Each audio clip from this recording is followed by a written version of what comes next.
Happy New Year! Whoop whoop! I hope you had a great break. For those of you who had some, I hope you got to spend some time with friends, with family, just to relax, to switch off from what I'm sure has been a very busy year for you, and to also to think and reflect on how much you've accomplished, and then to start to think about 2023 and what that looks like.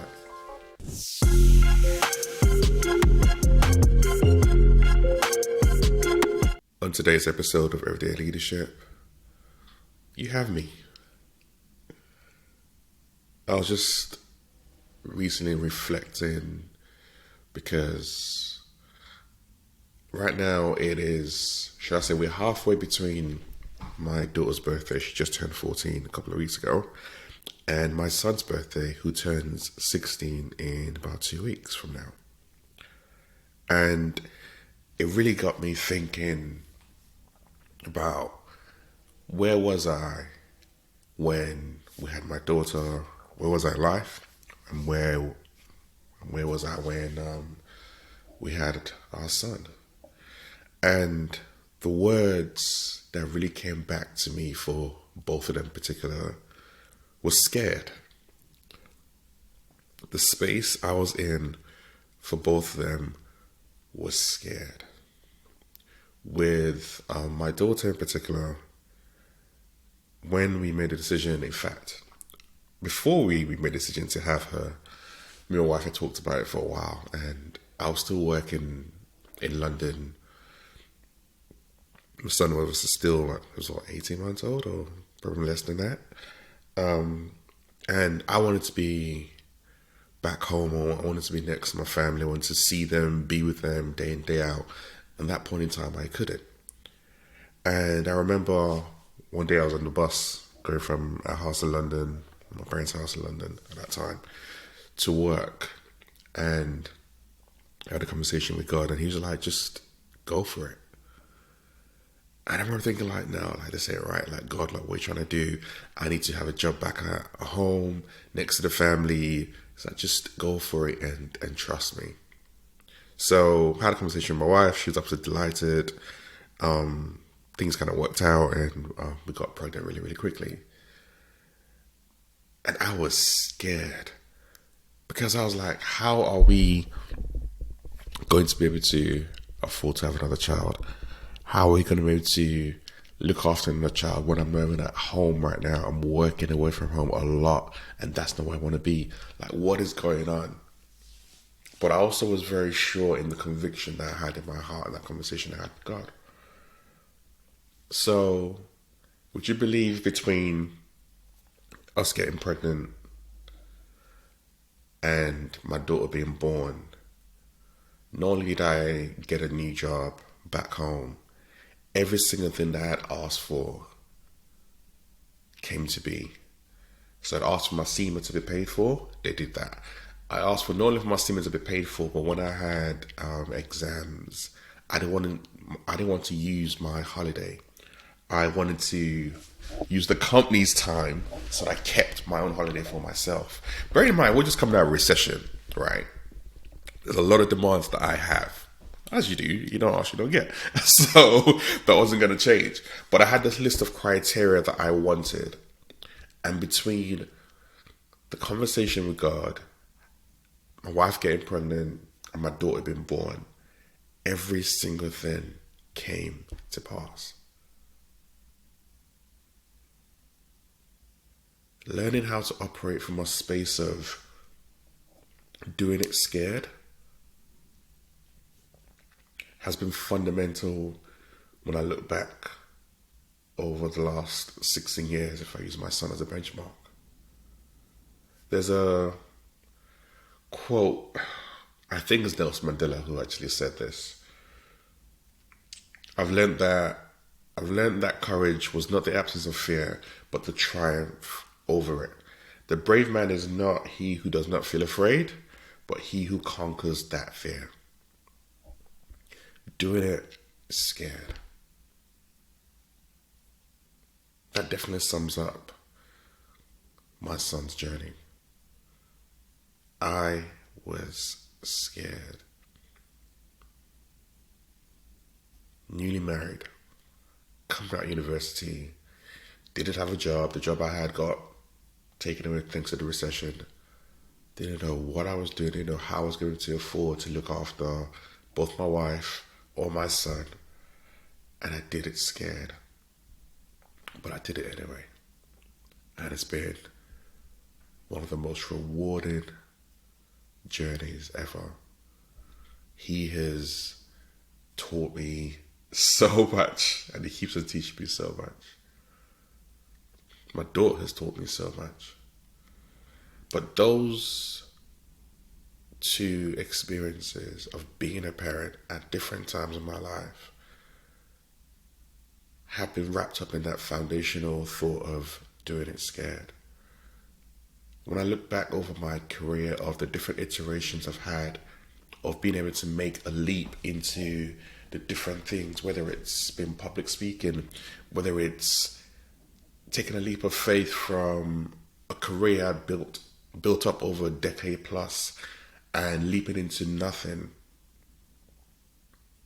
it's been about doing it scared. When I think back to a couple of years ago, I had a charity boxing match, and man, I was scared. Like, the guy I faced was bigger than me. He had boxed before, so he had a lot more experience than me. He had this crowd of people, some who were my family, so my wife was there, my kids were there. I had friends from work and friends outside who came to support me, as well as 1,000 people in the crowd. I was like, I'm going to get licked flat out on my face, and it's going to be very embarrassing. But I stepped into that arena and I did it scared. As you step into this new year, you will feel scared. As you step into this new year, there will be a lot of anxiety and uncertainty around you. You don't let the fear stop you. You do it, but you do it scared. In other words, the only way to get over fear is to lean into it. Is to go through it. You cannot go around it. Far too many people spend their lives trying to avoid fear, trying to avoid pain, when a lot of times what you really need to do is go through it, because that's when you recognize, actually, I should have been scared of that in the first place. Actually, that's not that bad at all. Back to Nelson Mandela's quote, I've learned that courage is not the absence of fear, but the triumph over it. How do you triumph over something? You step into it. You face it. You do something about it. Far too often, it's very easy to talk about what you're going to do, to plan for what you're going to do, and yet not do what you said you were going to do. A lot of learning comes from the execution. A lot of learning comes from the action you take. The momentum is built in the action. It's not built in the talking. It's not built in the thinking. It is built in the action.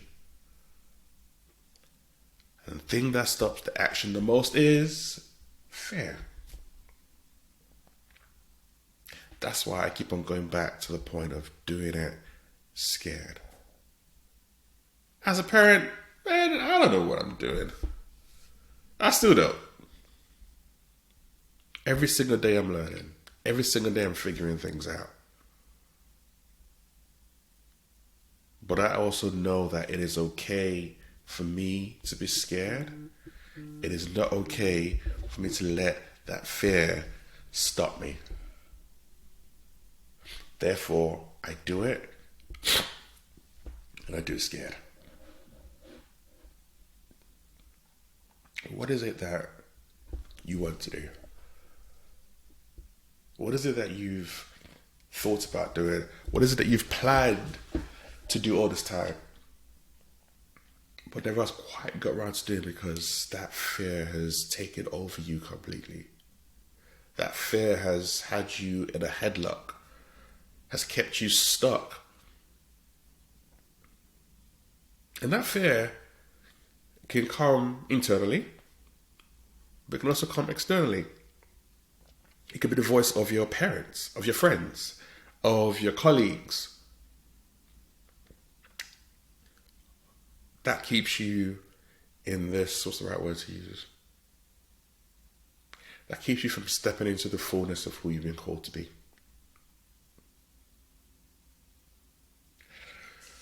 Rosa Parks said, I've learned over the years that when one's mind is made up, this diminishes fear. Knowing what must be done does away with fear. Knowing what must be done does away with fear. If you're following my newsletter, if you haven't, what are you doing? Come on, sign up for it. Leave your quotes. Trust me, it'll be worth your time. Just 5 minutes once a month, definitely worth your time. But in the newsletter, I've shared some of the feelings I've had recently around the fear of success. But the one thing that keeps pushing me past that feelings of fear of success is knowing what needs to be done. I'm recording this right now in an office that I dreamt of probably like 4 or 5 years ago.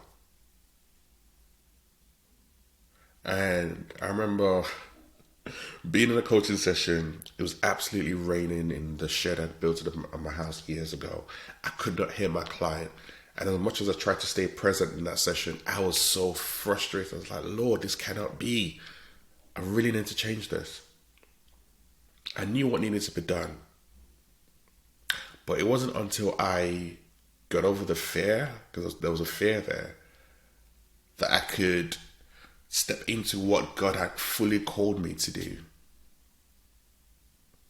which helped to build my new office space that I'm enjoying right now.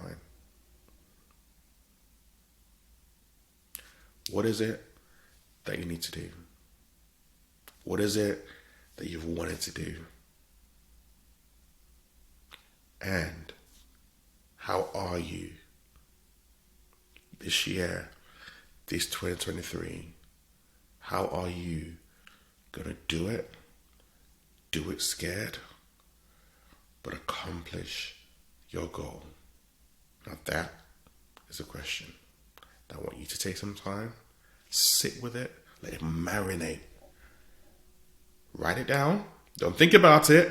Write it down. Because we all know there's a neuroscience involved with writing things down and the recall memory and even rebuilding it into your synapses. So get a pen, get a piece of paper, write down what those goals are, and do it scared this year. I hope you've had a great time, a great period with your family, great period with your friends, great season of eating lots and lots of food. But now we're in 23. Let's focus and do what needs to be done.